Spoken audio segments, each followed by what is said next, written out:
All right, we're good. Rock and roll. Good, yeah. What is going on, everybody? Me, myself, and Jason. I'll let Jason introduce himself a little bit, but most of you are probably familiar with him and his work. My name is Ben Hall, and I'm going to be going. Me and Jason are going to be coming on here. Primetime games in the NFL. We might dabble into some MLB, but we'll kind of post that on Twitter, let you guys know. But tonight we're going to break down the Dolphins-Eagles game, some kind of betting implications, stuff like that there, where you should bet your money, why, and give a little bit more of an analysis before the game. You know, all the games are finishing up now, and this is a good time to kind of go over it. But before we get into it fully, how you doing today, Jason? And let Jason introduce himself. Yeah, Jason Canfora. I've been covering the NFL in a bunch of different capacities for a long time, going back to, I guess, probably 2004 at the Washington Post, covering a team who's changed their name, I think, twice since I covered them there in Washington. But yeah, I do a lot of gambling analysis stuff for Odyssey and BetQL and for CBS Sportsline. Yeah, just a little bit on my own as well. So have definitely done a lot of research on this game tonight. And yeah, hopefully it goes better, a little better than the rest of my day. This has been a little bit of a tough week for me. I'm usually on unders, Ben. That's my jam. I kind of lean into those situations, and some of them did not go as planned today, but a few did, but not my best day in the last month. I've been on a pretty good heater, but this is an interesting one tonight. There's some aspects I like about it more than others. Not my favorite play of the week, but I definitely think there's some ways to approach this to make a little money. Yeah, I fully agree. Tonight's a different game in terms of, you see two teams at the top. One, I think, is more offense heavy, while the other is balanced. But the offensive heavy team is a lot more run and gun, kind of quicker possessions, while the Eagles obviously take their time and kind of like the 2019 Ravens were. But jump into team one. We'll start with the Dolphins. Defensively, they're allowing 229.2 passing yards per game, which is 19th in the NFL, and 114.5 rushing yards per game, which is 20th in the NFL. Like I said kind of a second ago, they are very top heavy on offense. They don't play much defense. And the biggest thing for the Eagles to win this game would be to get the ball, take time of possession, and force Tua to turn the ball over. I think they're going to shoot the ball down the field, do as much as they can to throw it down the field. But Philly's going to have a little bit of an easier matchup than they did last week with the Jets, even with Sauce Gardner out. That Jets defense is better than this Dolphins defense. Like I said before, the Dolphins do not rely on their defense at all. And in every game they've had this year, really just solely on the offense. But like I said, just defense is not good. But then you look at their offense, first in passing yards, first in offensive EPA, first in rushing yards, like on all levels. And then they lose Devin Ashani, and Mostert is filling in, doing well. So that offense is right now, I mean, statistically the best in the NFL. Yeah, a number that I spend a lot of time looking at is offensive touchdowns. I think if you're trying to evaluate, for me, an offense and whether a team is an over team or an under team and some of their tendencies, I want to see the offensive touchdown scored, right? That takes out returns, takes out pick sixes, quirky stuff. They've got 30 offensive touchdowns through 6 weeks. Nobody else in the league had more than 22. I mean, it's pretty remarkable to have 8 more offensive touchdowns than anybody in the league through that sort of a sample size. And then you say, well, what do they do better? How do they score their points? It's 15 rushing and 15 passing. I mean, come on. That's like Madden stuff. You look at the yards per attempt passing the ball. You look at the yards per rush running the ball. They're best of breed. And, yeah, defensively, they're not great. I don't know about you, Ben, but I don't really know how to assess them fully because they've had bizarro games and bizarro leads. You know what I mean? Yep. And Vic Fangio wants to sit back and play a shell anyway. Like, Vic Fangio is not a big blitzer. He wants to get pressure with 4. So, like, I think tonight he may have some wrinkles for Hurts, and I think he may confuse Hurts a little bit. I think they're giving you plus money on a Hurts interception. I'm going to take that with how he's playing lately. But I kind of feel like the numbers might belie a little bit of what the Dolphins defense could become over time because it's a new coordinator. He's still getting to know them. And it's very infrequently neutral, like, game theory going on, right? Like they can score so quickly, like boom, boom, boom, boom, boom, boom, boom, boom, and they're often playing inferior teams that I feel like the defense is almost along for the ride, if that makes sense. Yep. Yeah, I fully agree. I mean, most of their games are double-digit wins, and obviously the yards are just kind of given out. But a lot of those yards, I mean, like when you look at halftime, the score is 27-0 or the score is 24-0. So in the time when the game is tight, when they need to get stops, they do. And obviously you're going to Yeah, allow the garbage time stuff, which they have, and it hasn't really affected them. I mean, the Bills game was they just got beat. Offense couldn't really do well, and they kind of were forced to rely on their defense and stopping Josh Allen in Buffalo and stuff. It's just always tough. So I mean, it's like you said, it's just hard to tell what their defense really is until they get into a can they get a stop late? Which tonight, right. I mean, in Philly, it could come down to that where both teams are going back and forth, and the defense needs to stop late. So we really don't know what to make of that until it comes. And tonight, I mean, obviously earlier in the year when we looked at the Bills game, you thought that would be a chance for it, but they got blown out of the Bills. I think tonight is a good primetime game. You know, we won't always get a lot of them with the way the NFL Yeah. schedules, but tonight I think this one is pretty close. And then from the Eagles side of things, right? We know that AJ Brown didn't see too much of the ball early. He's getting force fed now. Yep.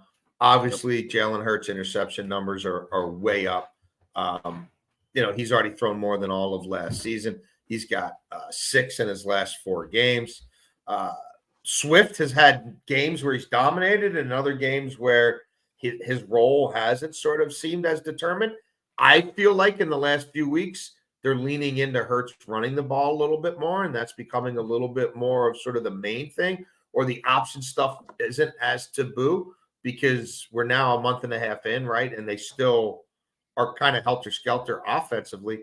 And then defensively, the pass rush from a year ago is not there. This team's not going to get 70 sacks this year. I love the interior pressure they get with the 2 young tackles from Georgia, but Jalen Carter's been banged up, and the stuff off the edge isn't like it was a year ago. In fact, I think they'll probably trade for somebody to booster their pass rush if possible between now and the trade deadline. I mean, the pass defense is a shell of what it was a year ago, and I think a lot of that has to do with the rush not being the same. I mean, they're 24th in opposer passer rating. They've given up the 4th most passing touchdowns in the NFL. And Ben, that's despite facing Mac Jones, Kirk Cousins, Baker Mayfield, Sam Howell, Matt Stafford, and Zach Wilson. That ain't exactly murderer's row. No, not at all. And you look at, I mean, you mentioned Mac Jones. Mac Jones has been one of the worst quarterbacks in the NFL, and he drove the Patriots down the field in the final possession of the game and almost took it from Philly. So that defense didn't show up late when they needed to. And you kind of mentioned the Jalen Hurts running with how they kind of work their running backs with Swift. I saw that a lot last year with Sanders. I feel like there were the weeks that Sanders bursted, like for fantasy football players. I mean, there were weeks where he went for 30 plus, and there were also the weeks where he goes for 2.9, and you're wondering why he's on the sideline so much, and they're kind of shifting game one the game and stuff like that. You never really know what to expect with Sirianni. Um, Tonight, I'm expecting them to throw it a lot. When we get into our props, I'll talk about that a little bit more. But it's just the Eagles' offense is tough because they want to kill the clock. They want to run their offense, and they want to finish with 7. And they'll get the 3-yard gain, 3-yard gain, 3-yard gain, 4th and 1 or 3rd and 1 tush push. Like that's their way. That's their style. They're not going to change it up, and they really haven't needed to. Obviously, last week it didn't work. Hurts struggled throwing the ball, but that's their style, and that's just how they play. So, do you have a strong feeling on a side for this one? Are you backing either team? Slight. I wouldn't say strong. Slightly. I'm slightly in favor of the Dolphins. I like money line. I think it comes down to a game-winning field goal. Jason Sanders. I took I score exactly 30-27. So I'm also going with the over. I think both offenses just are going to need to beat each other. I think both defenses are a little banged up. Obviously, Ramsey will be back in 2 or 3 weeks, I think. He's got the 21-day window, but he's still not back. So that secondary still is kind of unproven. And then the Eagles secondary is injuries, as usual, Reed Blankenship. I mean, they've dealt with injuries all year. James Bradbury's back, but he missed 3 or 4 weeks. So I'm going to go with the Dolphins tonight. I think the Dolphins get a game-winning field goal by Jason Sanders. And I'm not a huge fan. Like a lot of times in sports betting, you see the fallbacks, which a lot of people are on tonight with the Eagles losing last week and kind of falling back here. But this is as tough of an opponent as you could have. Last week, you faced an awful offense. And because your offense struggled, you can't win. Now you're getting the toughest offense in the NFL to this point.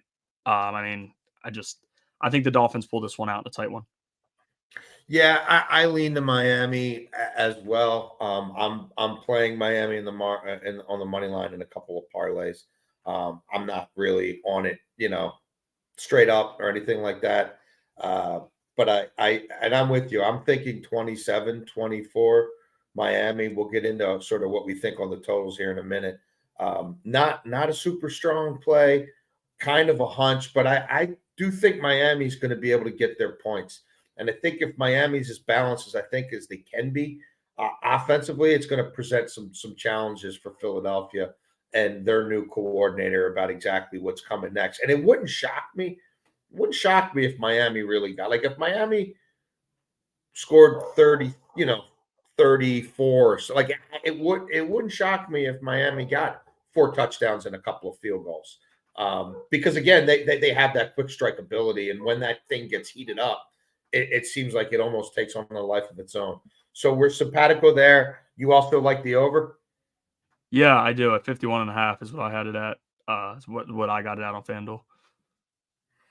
Yeah, I would lean to the over as well. The total that I like the most is Miami over 24.5 I like that points. too. I think that's my favorite play in terms of a total. Look, and that they may get home, and that's still not enough, right? Like they might score 25, 26, and they end up losing the game. So, obviously there goes the money line. But I think like holding Miami home road, whatever. It's not like this is going to be an elements game. It's not like this is November and it's raining or snowing or freezing. So I think Miami's going to be at fairly optimal conditions to play pitch and catch. And I also think, that run game on the fake carpet is only going to help guys like Mostert. So, but my favorite play in terms of a total is Miami over 24.5 points. Yeah, I side with that fully. Like you said earlier with Philly's pass rush, the way you beat Tua is to get to him quick and force him to make dumb throws. If you give him any more time than needed, Tyreek Hill will find his way open. Jalen Waddle will find his way open. Smythe will get open. Their passing game is unstoppable. And then they add that with the running game that regardless of what running back you put in is going to have success. I mean, I just don't see how the Eagles defense can stop them all night because I think the Eagles defense is more proven to struggle than Miami. We kind of talked about it earlier. Yeah. Eagles defense is just, like you said, just not what it was last year. It's not something you look at and you're like, oh, Miami's going to have their hands full tonight. I don't like when you have Tyreek Hill and Jalen Waddle as your 1-2 with a healthy Tua, that the questions with Tua were never anything with skill. It was never anything like that. Right. It was, can he stay healthy? And all year he's been healthy. They've done a fine job of protecting him. Obviously, they said he took the MMA classes to help work on his falling or whatever. Right. Learn how to fall. Yeah, right. And he's been protected. So to me, if Tua is protected tonight, which, I mean, the Eagles have really not got much pressure this year, I think Tua has his way. And 4 touchdowns. I mean, you think about it. Tyreek Hill should score a touchdown. All you would need is 4 touchdowns, 3 touchdowns, 2 field goals for 24.5. I really like that. I'm on that. I'm looking at that better than the actual over itself because, I mean, kind of relying on both teams at that point. I don't think Miami's going to come out and score 52 points. And it's kind of like the Ravens game earlier. When I looked at that one, it's like, you like the over. You think the Lions can score some. The Ravens do their job and Detroit doesn't. So don't want to be in that situation, but I know Miami will show up offensively. So I do like their over as well. How about some props? What Eagle props do you like? Yeah, so that's where obviously at the beginning I didn't talk about it as much, but I'm more of a player props guy. I do a lot of more research into that than spreads and stuff. But for the Eagles, Jalen Hurts over 252.5 passing yards. Like I said before, I think the Dolphins win this game, and playing from behind, Philly is not going to be able to do their 3-yard runs all night. Losing, they're going to have to throw the ball. And 252.5 is not something that he hasn't done before. Looked bad last game, and I'm a believer in Hurts. I think Hurts is a fine quarterback. I think the media kind of pushed him a little bit ahead than they should have. He's still relatively young. He's a good leader. I like him a lot, but I think he bounces back tonight in terms of throwing the ball. Obviously, they've been, like you said, force feeding AJ Brown a little bit, but I think Smith might find his way open a little bit. So I like Hurts to kind of clear the 252.5, maybe a late drive, needs 70 yards. They're not going to be running it. Hurts throws the ball 50 to 60 yards that drive and cashes over it. And then my other Eagles prop is Kenneth Gainwell over 11.5 rushing yards. Cashed in all 5 games this season, and obviously he's kind of getting pushed out. But like we said, you don't really know what you're going to get from the running back position in Philly. You don't know if Swift's going to run out. You don't know if Gainwell's going to go out there. You don't know Boston. Like, there's 3 different guys. Scott, obviously, all of them do it, and Hurts takes away from them. I would rather take the smallest here at 11.5 rushing yards and hope Gainwell can have 3 or 4 carries. And if he gets 1 first down, that basically cashed it. I mean, he needs 2 more yards than that. But I think Gainwell can carry the ball 4 or 5 times tonight and should go over 11.5 yards. Yeah. Yeah. No, I like that. I like that call as well.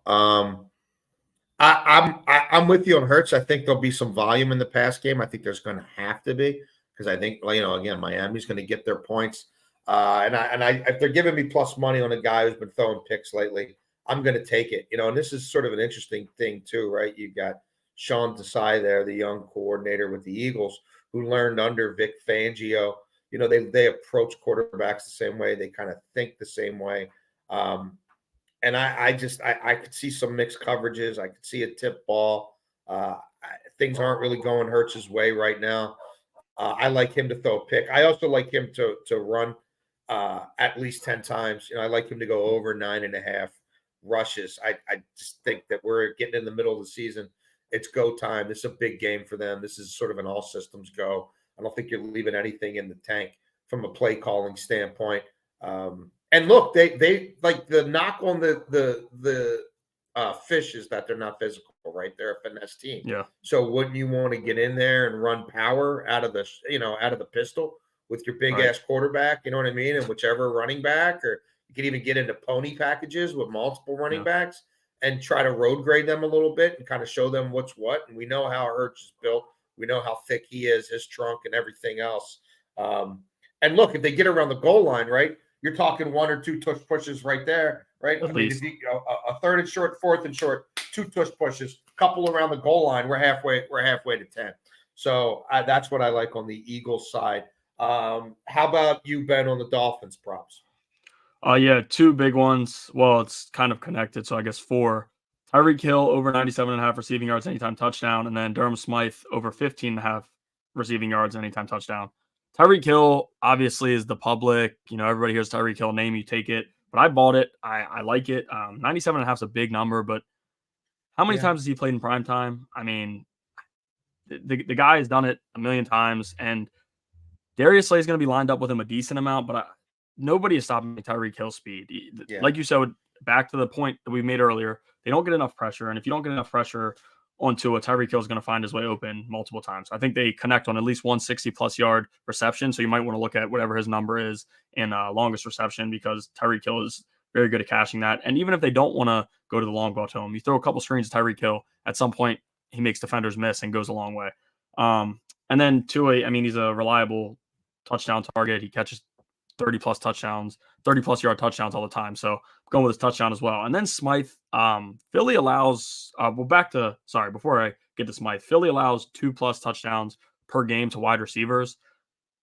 Berrios and Waddle could take 1 maybe, but you have to go with the guy Tyreek Hill at even money. When you compare the 3 of the guys, Tyreek Hill scored the most touchdowns there. And then Durham Smythe, Philly's allowing on average 1 touchdown per game to tight ends. Plus 600. I just wouldn't put it out the window. They're going to throw the ball down there. And you're going to, Philly's run defense is decent. So I think they're going to try to rely on the passing game a little bit more in the red zone. And 15.5 receiving yards. That's 2 catches for Smythe. So a team that doesn't do well against tight ends, I like Smythe going over this total. Like I said, it's 2 catches. He breaks the tackle on 1. It could be 1 catch. So the 2 guys I'm going with, Tyreek Hill and Durham Smythe. I stayed away from the run game just because I'm not really sure how much they're going to run the ball tonight. I know they're very balanced attack on offense, but Philly does have a sound, interior, like you said earlier. And I think this game is going to have to be a passing game to win. Either team, if they want to win, is going to have to be a passing game. And yeah, I'm going to go with 2 receiving options for Miami. And that's interesting because I'm gonna play the running side of things from Miami. I think we forget the fact that they average 6.5 per carry as a team. Yeah. I mean, that's 2 yards above the league average and a yard and a quarter more than any other team in the NFL. And they do have those 15 rushing touchdowns. And I think Mike McDaniel is going to want to be smart about what he does with Tua. And I don't think the intent is to come out and drop back and throw it 45, 50 times. And Mostert is the guy right now. And I might be right. It might not be a lot between the tackles, but pitch plays, sweeps, little shovel pass, whatever. I think they're going to find ways to get the ball in Mostert's hands. So I like Mostert to go over 12.5 carries tonight. I don't know that anybody's going to be a bell cow, but I'm comfortable with that number. And then this cat's got 11 touchdowns this year. And I'm looking at some of these anytime TD props for guys like Kenneth Walker and whatever, and you're seeing minus 225. Right. You know, you look at what it's become for Christian McCaffrey right before he got hurt. Minus 125 on a Mostert anytime touchdown. I mean, he gets the ball thrown to him around the red zone. He gets the ball thrown to him inside the red zone. He gets the opportunity to carry the ball. I mean, yeah, he wasn't the preferred goal line guy, but the preferred goal line guy is hurt, and Jeff Wilson just got back. So from the Dolphins side, I'm going to lean into that. Mostert over 12.5 carries, which you're getting plus money on, and a Mostert anytime touchdown around minus 125. It seems to be in most places. Yeah. Honestly, I mean, I'm going with passing game, you're on the run game. Both can cash. I mean, like, yeah, it's not a Tua thing. So I mean, I honestly think if Hill has the one big play, I think he'll go over. The only scare is sometimes, like I remember last year against Pittsburgh, he had like one catch for like 40 yards, and after that didn't get it. So that's the only scare there. But like, I mean, and how many touchdowns did Mostert have last week? 3. I mean, he can do both. Yeah. He can run and catch. So kind of like that there. But yeah, anything else you like tonight, or set for the night? No, that's pretty much it. Yeah, and then look, I mean, you know, I didn't look recently. I did look earlier in the week about Tua's longest completion, but you know, that's one you can maybe get a feel for live betting as well. You know, those first couple series, where are those Eagles safeties?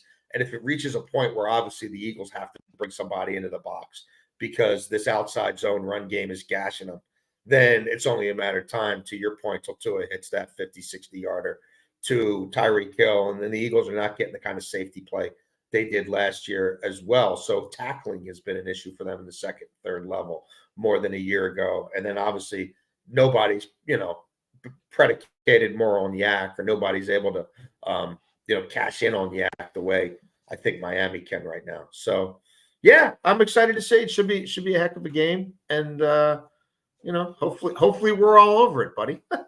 Yeah, that's the hope, especially after earlier today. I mean, today was a weird day in the NFL. Jason kind of touched on it earlier with his bets, but I mean, mine weren't good. This is like the first week in the NFL where I just felt like I kept, like, you have red zone on, you have the other games on, you're switching to different games, and it's just bad news everywhere. I mean, like, it was. Yeah. NFL has been very unpredictable. I mean, like Buffalo, like looking earlier today, Buffalo. You would think Buffalo bounces back from the performance, and they go into New England. It's looked like a high school football team this year, and New England takes them down. So, and it was they had the win. You thought with 1:30. Nobody in the world could have predicted Mac Jones going 75 yards down the field and scoring a touchdown to beat Buffalo. It's just not something you see usually. Yeah, no, I didn't expect that. I didn't expect the Ravens to be up 28-0 on the Lions, you know, before that one started. I liked the under there, and it still came close, but not close enough. But the Steelers, I like the Steelers on the money line, and I like the under in that game. So I redeemed myself a little bit in the 4:00 hour. But yeah, the Colts Browns game went haywire. I thought that was an under game. The under was real close to hitting in the Vegas Chicago game, and then, you know, there was a garbage time touchdown there for the Raiders. Yeah, they wanted that kid O'Connell to do something because he might have to play another couple of weeks, and certainly Hoyer's not the answer. So that one just pushed over. Like, even if that one would have hit, I would have probably been, you know, 50-50. But hey, it's the ball bounces in mysterious ways. It does. That's the game with the betting. But yeah, that's it. Appreciate everybody who tuned in. The goal is to keep doing these for primetime games, kind of give some insight, give our best bets, and kind of just discuss football. If you guys are in here, drop questions. We can always with this put the question on the board and kind of answer questions you guys have moving forward. But pretty sure we're going to be going tomorrow night too. We'll figure that out Yeah, and yep. I guess right put out around the another same tweet. time, I guess, right? Yeah, 7:15. Yeah, Yeah, around do it 7:15 around works. 7:15 tomorrow. Perfect. Yeah, it's cool. Sounds good. Perfect. But appreciate you guys watching, and yeah, please tune back in tomorrow. Thanks for tuning in.